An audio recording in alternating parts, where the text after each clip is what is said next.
الله وبركاته. نحمده ونصلي على رسوله الكريم. أما بعد فأعوذ بالله من الشيطان الرجيم. بسم الله الرحمن الرحيم. من عمل صالحا من ذكر أو أنثى وهو مؤمن فلنحيينه حياة طيبة وَلَنَجْزِيَنَّهُمْ أَجْرَهُمْ بِأَحْسَنِ مَا كَانُوا يَعْمَلُونَ. وقال تبارك وتعالى وَلَا تَكُونُوا كَالَّتِي نَقَضَتْ غَزْلَهَا مِنْ بَعْدِ قُوَّةٍ أَنْكَاثًا. صدق اللہ العظیم. اللہ رب العزت نے ہمیں رمضان کا بابرکت مہینہ عطا فرمایا، روزے رکھنے کی توفیق عطا فرمائی، قرآن مجید کی تلاوت کی توفیق عطا فرمائی، اور پھر اس کے ساتھ ساتھ اللہ رب العزت نے ہمیں تراویح ادا کرنے کی توفیق عطا فرمائی، بہت سے اور نیک کام کرنے کی توفیق عطا فرمائی. اللہ رب العزت اسے قبول فرمائے.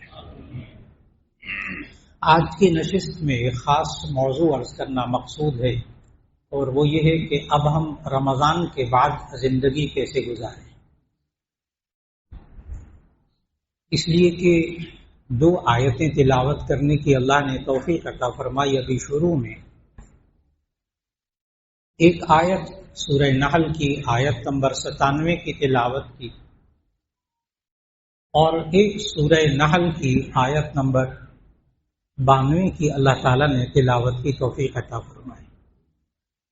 ان 2 آیتوں کو اگر ہم سمجھیں تو ہمیں معلوم ہوگا کہ ہم نے رمضان کے بعد زندگی کیسے گزارنی ہے. سورہ نحل کی آیت 97 میں 97 میں اللہ تعالیٰ نے فرمایا من عامل صالحا من ذکر او انثى وهو مؤمن، کہ جو کوئی مرد یا عورت نیک اعمال کرے اس حال میں کہ وہ ایمان والا ہو، تو ہم زندگی میں اس پر یہ اثرات ظاہر کرتے ہیں کہ فَلَنُحْيِيَنَّهُ حَيَاةً طَيِّبَةً، ہم اس کو ایک پاکیزہ زندگی دیتے ہیں، دنیا میں ایک پاکیزہ زندگی دیتے ہیں. وَلَنَجْزِيَنَّهُمْ أَجْرَهُمْ بِأَحْسَنِ مَا كَانُوا يَعْمَلُونَ، اور ان کے اعمال کا بدلہ ہم ان قریب آخرت میں ان کو ضرور عطا کریں گے. تو انسان کے اعمال کا، نیک اعمال کا اثر اللہ تعالیٰ نے یہ بتایا کہ انسان کو اللہ پاکیزہ زندگی دیتا ہے، جو رمضان میں اللہ تعالیٰ نے عطا فرمائی. یہ پاکیزہ زندگی کیا ہوتی ہے اور ناپاک زندگی کو کون سی ہوتی ہے؟ بہت آسان سا فرق. جتنی زندگی کے لمحات اللہ اور اس کے رسول صلی اللہ علیہ وسلم کے حکم کے مطابق گزریں وہ پاکیزہ زندگی، اور جو زندگی کے لمحات اللہ اور اس کے رسول صلی اللہ علیہ وسلم کے حکم کے خلاف گزریں وہ ناپاک زندگی، غیر پاکیزہ زندگی. بہت آسان سی بات. اور یہ بھی ممکن ہے کہ ایک انسان کی زندگی 100% پاکیزہ ہو سکتا ہے ایک انسان کی زندگی 60%، 50% پاکیزہ ہو، باقی غیر پاکیزہ ہو. یہ بھی ہو سکتا ہے. یہ بھی ہو سکتا ہے ایک بندے کی 25% زندگی پاکیزہ ہو، باقی 75% غیر پاکیزہ ہو سکتا ہے. انسان میں فرق ہے، اور ہر یہ انسان زندگی میں بڑی آسانی سے دیکھ سکتا ہے. 24 گھنٹے کی زندگی میں دیکھ لے کہ میرے اللہ اور اس کے رسول صلی اللہ علیہ وسلم کے حکم کے مطابق اعمال تھے. اگر وہ 100 اعمال تھے میں 10 لے لیں، اگر 10 کو لے لیں کہ میں نے 10 گھنٹے گزارے، 10 دن گزارے، تو اس میں سے کتنے گھنٹے میرے اللہ اور اس کے رسول اللہ صلی اللہ علیہ وسلم کے حکم کے مطابق گزرے، کتنے خلاف گزرے، اس کو پرسنٹیج فوراً معلوم ہو جائے گی. جتنے اب کرنا کیا ہے، جتنے لمحات، جتنے کام اللہ اور اس کے رسول صلی اللہ علیہ وسلم کے حکم کے مطابق گزرے اس میں کہیں الحمدللہ، اس پہ الحمدللہ. اس لیے کہ اللہ تعالیٰ نے قرآن مجید میں کہا لئن شکرتم لأزیدنکم، اگر تم میرا شکر کرو گے میں اور زیادہ دوں گا. تو ہم جتنے فیصد بھی پاکیزہ زندگی گزار رہے ہیں اس پہ اللہ کا شکر کریں، اللہ اور زیادہ کر دے گا.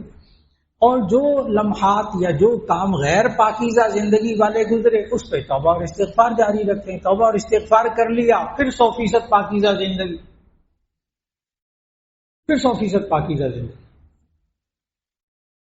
آپ نے ماشاءاللہ عید پہ نئے کپڑے بنوائے، پہنے 2-3 دن پہنے میلے ہو گئے، پھر دھلوائے پھر چمکدار ماشاءاللہ پھر صاف ستھرے ہو گئے، پھر یہ میلے ہوں گے پھر دھلوائیں گے انشاءاللہ، پھر میلے ہوں گے پھر دھلوائیں گے. یہ انسان بہت سمجھدار ہے اس معاملے میں. کاش یہ دل کے معاملے میں اتنا ہی سمجھدار ہو جائے، دل کے معاملے میں بھی اپنے کپڑوں کی طرح سمجھدار ہو جائے. کہ نبی صلی اللہ علیہ وسلم نے فرمایا جب انسان گناہ کرتا ہے اس کے دل پر ایک سیاہ داغ پڑ جاتا ہے، توبہ کرتا ہے وہ داغ دھل جاتا ہے پھر صاف ستھرا. داغ تو پڑنے ہی پڑنے ہیں. ہم گناہوں سے معصوم صرف انبیاء علیہ السلام کی ذات سے، باقی تو ہونے. اور یہ بھی ہو سکتا ہے کوئی انسان 100% گناہوں سے پاک ہو جائے، بالکل یقیناً. اتنے حضرات ماشاءاللہ رمضان میں ان سے پورے رمضان میں ایک گناہ سرزد نہیں ہوا. الحمدللہ بہت سارے حضرات آپ کو ملیں گے معاشرے کے اندر. تو وہ اللہ نے جو پاکیزہ زندگی عطا فرمائی، وہ بتا رہا تو پاکیزہ زندگی ہوتی کیا ہے. بہت آسان سفر. ہر بندہ اپنی اپنی زندگی کو دیکھ لے، کتنے فیصد میری زندگی میں کام اللہ اور اس کے رسول صلی اللہ علیہ وسلم کے حکم کے مطابق ہیں، اتنے فیصد اتنے پرسنٹ یہ انسان پاکیزہ زندگی گزار رہا ہے. اب رمضان میں جو پاکیزہ زندگی گزری اس کو باقی کیسے رکھیں؟ اس میں ہم کچھ غلطیاں ایسی نہ کرے انسان معاشرے میں جس سے وہ کیے کرائے پہ پانی پھر جائے. اور اللہ تعالیٰ نے یہ تو سورہ نحل کی آیت 97 تھی جو تلاوت کی کہ جو کوئی نیک اعمال کرے اللہ اس کو پاکیزہ زندگی دیتا ہے. اسی سورہ نحل کی آیت نمبر 92 اس کا ترجمہ پڑھیے گا غور سے. اللہ نے ایک عجیب و غریب مثال دی ہے. دیکھو تم اچھے کام کر کر کے پھر کچھ ایسے کام نہ کرنے لگ جانا کہ تمہارے پچھلے کام ضائع ہو جائیں. اس کی مثال دی ہے اللہ نے. ولا تکونوا کلتی، سورہ نحل آیت 92. ولا تکونوا کلتی نقضت غزلها من بعد قوت انکاسا. یہ جو آج کا موضوع ہے نا کہ رمضان گزرنے کے بعد ہم کچھ ایسے کام نہ کرنے لگ جائیں جس سے پچھلے میں پانی پھٹ جائے، سارا پانی پھر جائے. وہ اللہ نے مثال دے کر سمجھایا. ترجمہ کرنے لگا. لا تکونوا کلتی نقضت غزلها، تم مت ہو جاؤ اس عورت کی طرح نقضت غزلها جس نے سوت کو کاٹا. اب جو ٹیکسٹائل سے تعلق رکھتے ہیں وہ تو فوراً سمجھ جائیں گے، اور باقی حضرات بھی سمجھنے کی کوشش کر رہے ہیں کہ وہ پرانے زمانے میں ایک چرخہ ہوتا تھا، گول چرخہ ہوتا تھا، اس کے آگے ڈنڈیاں لگی ہوتی تھی. تو وہ سوت لے کر یا اون لے کر عورتیں اس کو گھما گھما کر بلتی تھی، دھاگا بنتا تھا، پھر اسے دری بھی بناتی تھیں، اسے چادریں بھی بناتی تھیں، اسے گرم چادریں بھی بناتی تھیں، اسے فلاں بھی. سوت کاٹتی تھی، دھاگا. بڑی محنت ہوتی ہے اس میں، ایک ایک چھوٹے چھوٹے ریشوں کو لے کر جوڑنا، پھر اس کو گھمانا، ٹویسٹ کرنا، پھر اسے دھاگا بنانا، پھر وہ لمبے دھاگے تیار ہو جائے، پھر اس سے کپڑا بننا. آپ نے جتنے بھی کپڑے پہنے ہوئے سب نے وہ سارے اسی طرح بنے، لیکن اب مشینوں سے کام ہوتا ہے وہی والا. اللہ کیا کہہ رہا ہے؟ لا تکونوا کلتی نقضت غزلها، تم مت ہو جاؤ اس عورت کی طرح نقضت غزلها جو اپنے کاتے ہوئے سوت کو توڑ دیتی ہے. نقضت توڑ دیتی، ریزہ ریزہ کر دیتی ہے.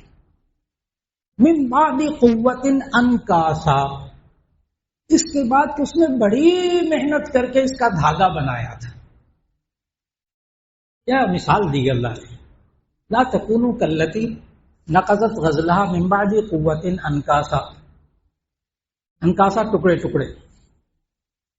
مت ہو جاؤ اس عورت کی طرح جو کہ سوت کاٹتی ہے، بڑی محنت کر کے دھاگا بناتی ہے، پھر جب دھاگا بن جاتا ہے پھر اس کو ٹکڑے ٹکڑے کر کے پھر ویسے ڈال دیتی، یعنی اپنی ساری محنت پر پانی پھیر دیتی. اس آیت کی تفسیر کتاب التفسیر بخاری شریف میں پڑھی ہے. وہاں نبی صلی اللہ علیہ وسلم نے اس کی وضاحت بھی کی ہے، ہماری حدیث میں وضاحت بھی ہے کہ اس مکے میں اصل میں یہ عورت تھی جس کی اللہ نے مثال دی ہے.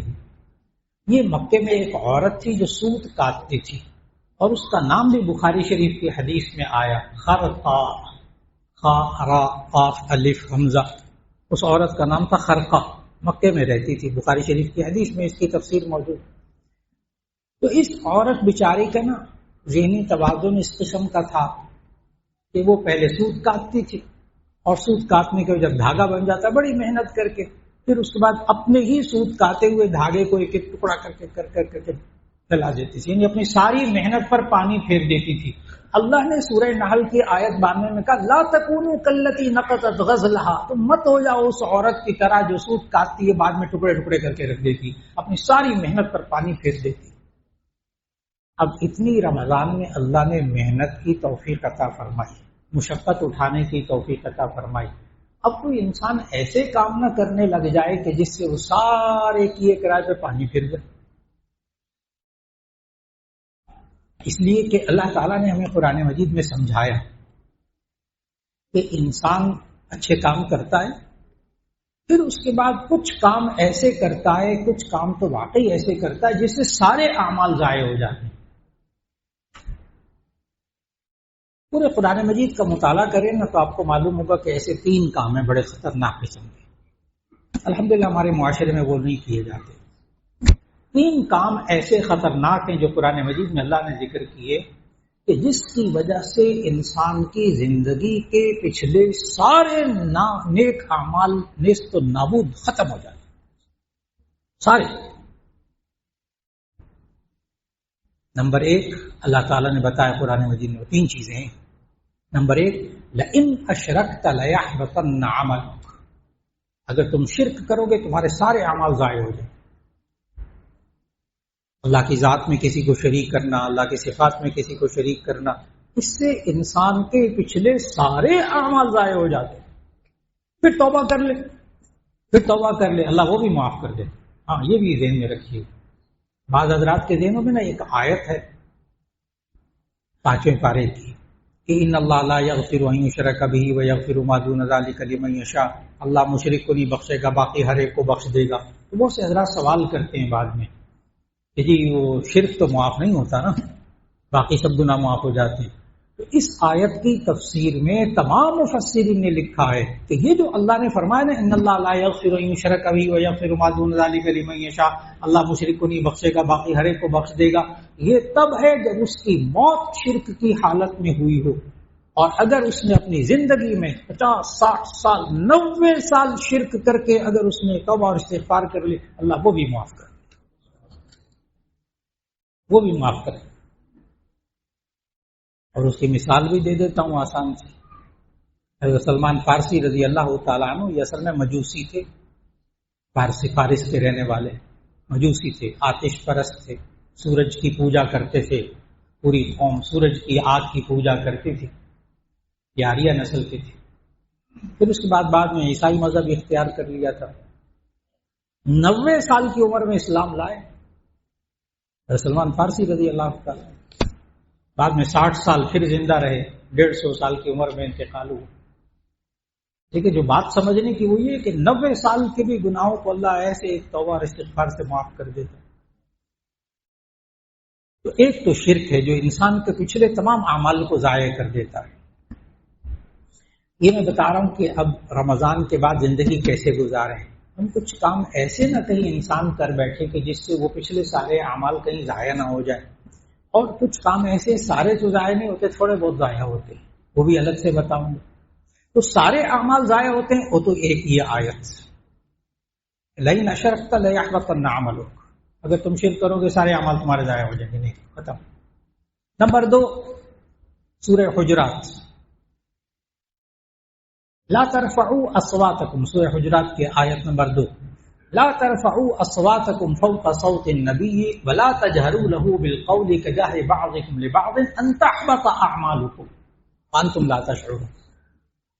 تم لوگ نبی کی آواز سے اونچی آواز بلند نہ کرنا چاہو، ایسا نہ ہو کہ تمہارے سارے اعمال ضائع ہو جائے تمہیں پتہ نہ لگے.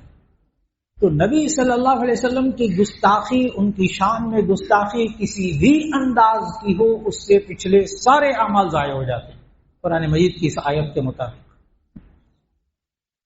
ایک شرک ہو گیا، ایک نبی صلی اللہ علیہ وسلم کی شان میں گستاخی، سارے عمل ضائع ہو جاتے ہیں۔ نمبر 3، مرتد ہو جانا، یعنی مسلمان ہو اور وہ دین سے پھر کر کوئی اور دین اختیار کر لے، یہ بھی اللہ نے قرآن مجید میں بتایا۔ وَمَن يَرْتَدِدْ مِنْكُمْ عَنْ دِينِهِ فَيَمُتْ وَهُوَ كَافِرٌ فَأُولَئِكَ حَبِطَتْ أَعْمَالُهُمْ۔ مَن يَرْتَدِدْ مِنْكُمْ عَنْ دِينِهِ، جو اپنے دین اسلام سے پھر جائے کسی اور دین کی طرف، ہندو ہو جائے، سکھ ہو جائے، فلاں ہو جائے، عیسائی ہو جائے، یہودی ہو جائے، جو بندہ اپنے دین سے پھر جائے، اسلام سے پھر جائے، آگے بھی شرطیں ہیں، اس پہ غور کیجئے گا ذرا۔ وَمَن يَرْتَدِدْ مِنْكُمْ عَنْ دِينِهِ فَيَمُتْ وَهُوَ كَافِرٌ، جو اپنے دین سے پھر جائے اس حال میں کہ وہ فَيَمُتْ، وہ مر جائے، وَهُوَ كَافِرٌ، اس حال میں کہ کافر ہو، فَأُولَئِكَ حَبِطَتْ أَعْمَالُهُمْ، اس کے سارے اعمال ضائع ہو جائیں گے۔ لیکن اگر بالفرض کوئی بے دینی کی بات ہو گئی، بالفرض کوئی گمراہ ہو گیا، کتابیں پڑھ کے سوسائٹی میں فلاں فلاں فلاں فلاں، کچھ قادیانی دوستوں کے ساتھ بیٹھا، یہ تو آئین ہی تو، یہ تو فرقہ وارانہ مسئلہ نہیں ہے قادیانیوں کا، یہ تو آئین میں طے شدہ بات ہے کہ وہ کافر ہیں۔ اب کوئی مسلمان قادیانی ہو جائے بالفرض، اللہ نہ کرے، وہ اس کے لیے یہی آیت ہے، من یرتد منکم عن دینہ فیمت وہو کافر فاولئک حبطت اعمالہم، کوئی گنجائش نہیں ہے۔ لیکن اگر وہ قادیانی ہونے کے بعد پھر اس کو ہدایت نصیب اللہ کر دے اور وہ مسلمان ہو جائے، اللہ تعالیٰ پھر اس کی توبہ قبول کر لے۔ یہ نہیں اس کے دروازے سارے بند ہو گئے، موت سے پہلے پہلے کفر سے، شرک سے، مرتد ہونے سے سارے دروازے کھلے ہوئے ہیں واپس آنے کے، واپس آ جائے، اللہ پچھلے سارے مٹا دے۔ تو 3 چیزیں ہو گئیں، ایک شرک، ایک نبی صلی اللہ علیہ وسلم کی شان میں گستاخی، اور ایک مرتد ہونا، بے دین ہو جانا۔ یہ 3 چیزیں ہیں جن سے سارے اعمال ضائع ہو جاتے ہیں۔ لیکن کچھ اعمال اللہ نے ایسے بتائے کہ جن سے مخصوص اعمال ضائع ہوتے ہیں۔ والذین ينفقون اموالهم رئاء الناس، اپنے مالوں کو خرچ کریں لوگوں کے دکھاوے کے لیے، اپنے مالوں کو خرچ کریں دکھاوے، ریاکاری سے بھی اعمال ضائع ہو جاتے ہیں۔ اللہ کو خوش کرنا مقصود نہ ہو، مخلوق کی خاطر، شہرت کی خاطر لوگ واہ واہ کریں۔ جیسے بہت مستند حدیث کہ 3 افراد کو جہنم میں ڈالا جانے لگے گا، ایک قاری قرآن کو، ایک شہید کو، اور ایک سخی کو، بہت مستند حدیث۔ ان 3 کو جب جہنم میں ڈالا جانے لگے گا تو قاری قرآن کہے گا میں تو قرآن پڑھتا تھا، اللہ میں جہنم میں؟ اللہ کہیں گے ہاں، تو اس لیے پڑھتا تھا تاکہ لوگ کہیں واہ واہ واہ واہ کتنا شاندار پڑھتا، تو لوگوں کے لیے پڑھا تھا، لوگوں کی واہ واہ کے لیے پڑھا تھا، لوگ کہہ چکے اب جہنم میں جا، میرے لیے تھوڑے پڑھا تھا۔ وہ شہید کہے گا میں نے تو جان لگا دی، میں نے زندگی ختم کر، جان لگا دی۔ اللہ کہیں گے ہاں، لیکن اس لیے تیری نیت یہ تھی کہ لوگ کہیں کتنا بہادر ہے، ایسا جان باز قسم کا آدمی، کتنا بہادر آدمی، تو لوگ کہہ چکے ہیں لوگوں کے لیے کیا۔ نمبر 3 سخی، وہ کہے گا اللہ میں نے تیرے راستے میں سارا مال بخلق خدا کو دیا ہے، اللہ کہیں گے ہاں، لیکن اس لیے تاکہ لوگ کہیں واہ واہ کتنا سخی، کتنا مالدار ہے، کتنے سخاوت کرتا ہے، لوگ کہہ چکے میرے لیے نہیں کیا تھا، جہنم میں جا۔ معلوم ہوا ریاکاری، دکھاوا، یہ انسان کے اس عمل کو ضائع کر، ساروں کو نہیں، جس عمل میں، میں نے کہا نا بعض چیزیں ایسی جس سارے عمل ضائع ہوتے ہیں، بعض وہ چیزیں جس سے کہ ریاکاری۔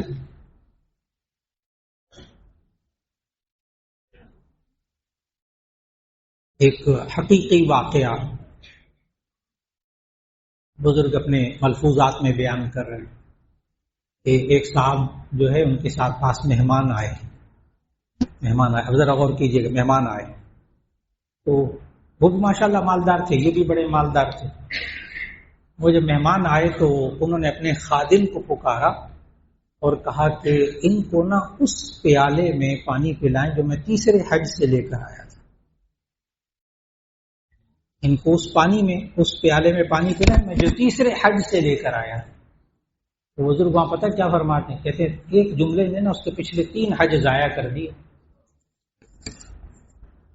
بتانا چاہ رہا تھا نا 3 حج کی، ریاکاری ویسے ذکر کرے بندہ ریاکاری نہ ہو اور چیز ہے، لیکن ریاکاری یہ انسان کے اعمال کو اس طرح ضائع کرتی ہے۔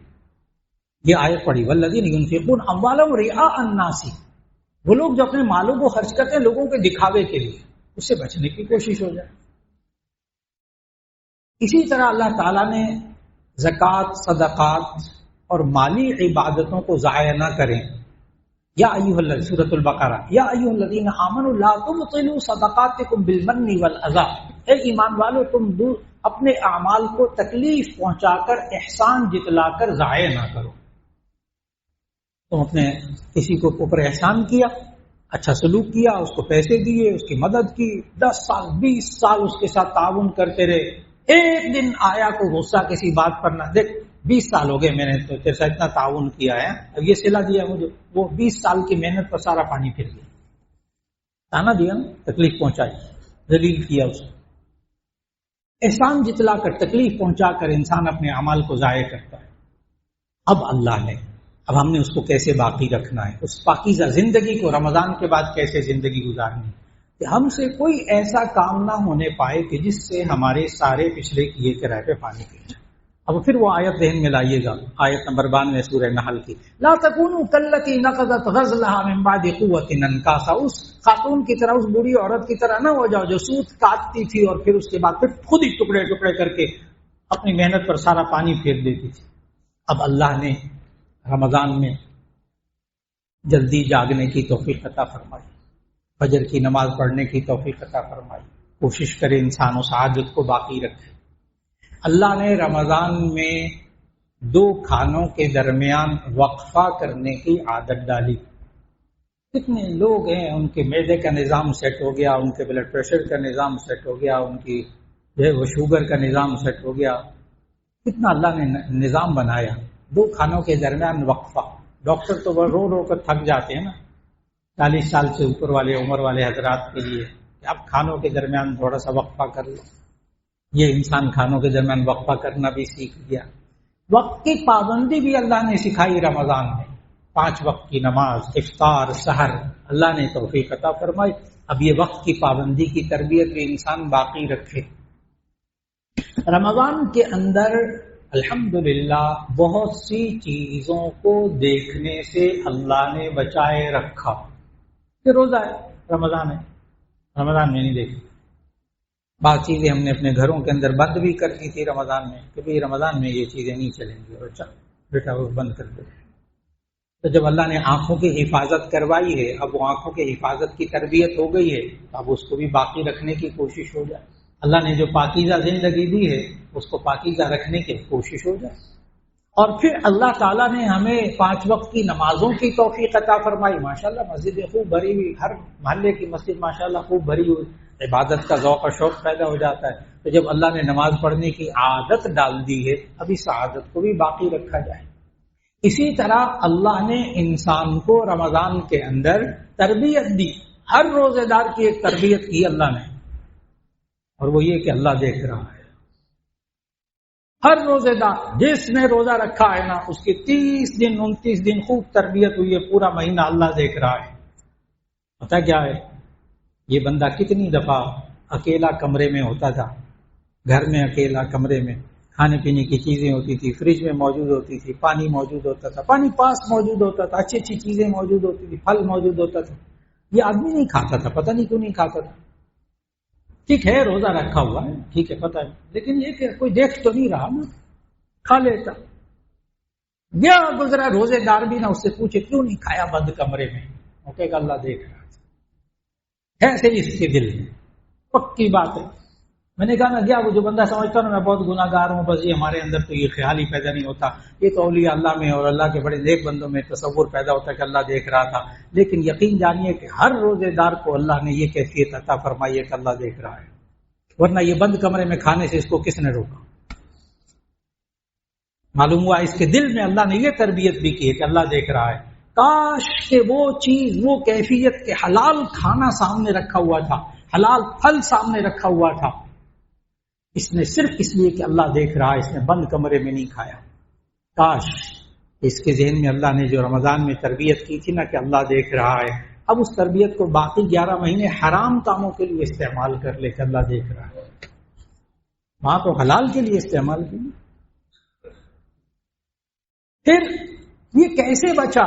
رمضان کے اندر اللہ نے تربیت کی، اب اس کو باقی رکھنے کی کوشش ہو جائے۔ قوت ایمانی، قوت ارادی، قوت ایمانی، قوت ارادی۔ ایسے نوجوان جو زندگی میں کوئی بھی گناہ نہیں چھوڑتے نا، انہوں نے بھی جس نے روزہ رکھا نا، بند کمرے کے اندر انہیں کچھ کھایا پیا نہیں، تو کیوں نہیں کھایا؟ تو وہ آگے سے جواب دے کہ میں روزہ رکھا ہوا ہے، یعنی میں نے نیت کی ہوئی ہے کہ میں صبح سے لے کے شام تک کھاؤں گا نہیں پیوں گا، بس اتنی سی بات ہے۔ کوئی بندوق لے کے نہیں کھڑا کر کھاؤ گے تو یوں ہو جائے گا، ایسی کوئی نہیں۔ اس سے صرف قوت ارادی، قوت ایمانی نے اس کو بچائے رکھا۔ اللہ نے ہماری تربیت کی کہ اے بندے دیکھ، اگر تو قوت ایمانی ارادی استعمال کر کے حلال کھانے سے رک سکتا ہے نا، تو ایسی صورت میں باقی 11 مہینے اسی قوت ارادی، قوت ایمانی، جس کو آپ ول پاور کہہ لیں، جس کو آپ جو مرضی کہہ لیں، اس کو استعمال کر کے اب باقی 11 مہینے میں حرام سے بھی رک سکتا ہے۔ اللہ نے تربیت کی، اور اللہ نے رمضان میں نا ایک چیز کی، عجیب و غریب کی چیز کی تربیت کی ہے پورے رمضان میں، اب اس کو بھی باقی رکھنے کی کوشش ہو جائے، اور وہ یہ ہے اللہ اور اس کے رسول صلی اللہ علیہ وسلم کی بات مان کر چلنے کی تربیت۔ یہ رمضان میں بڑی شاندار ہوئی ہے، ہر روزے